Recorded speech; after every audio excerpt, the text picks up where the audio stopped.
దేశవ్యాప్తంగా ప్రార్థనా స్థలాల్లో ఎట్టి పరిస్థితుల్లో సర్వే చేయరాదని సుప్రీంకోర్టు కీలక ఆదేశాలు జారీ చేసింది. ప్రార్థనా స్థలాల చట్టంపై 2 వారాల్లో అఫిడవిట్ దాఖలు చేయాలని కేంద్రాన్ని కోరింది. కింది కోర్టులు కూడా ప్రార్థనా స్థలాల్లో సర్వేకు ఎలాంటి ఆదేశాలు ఇవ్వరాదని సుప్రీంకోర్టు ఆదేశించింది.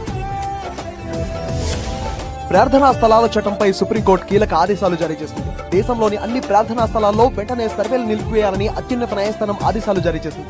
అంతేకాకుండా ఆలయాలు, మసీదుల్లో సర్వేపై ఎలాంటి కొత్త కేసులను విచారణకు స్వీకరించరాదని దేశంలోని అన్ని కోర్టులకు సుప్రీంకోర్టు ఆదేశాలు జారీ చేసింది. 1991 ప్రార్థనా స్థలాల చట్టంపై సుప్రీంకోర్టులో కీలక వాదనలు జరిగాయి. Chief justice Sanjiv Khanna, justice Sanjay Kumar, K V విశ్వనాథులతో కూడిన ధర్మాసనం ఈ కేసుపై విచారణ జరిపింది.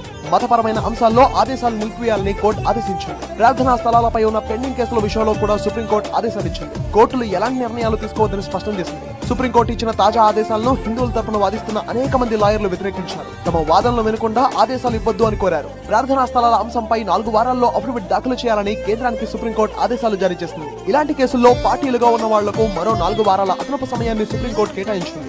అశ్విని ఉపాధ్యాయ దాఖలు చేసిన పిటిషన్ పై సుప్రీంకోర్టు విచారణ జరిపింది. ప్రార్థనా స్థలాల చట్టంలోని 2, 3, 4 సెక్షన్లు తొలగించాలని అశ్విని ఉపాధ్యాయ పిటిషన్ వేశారు.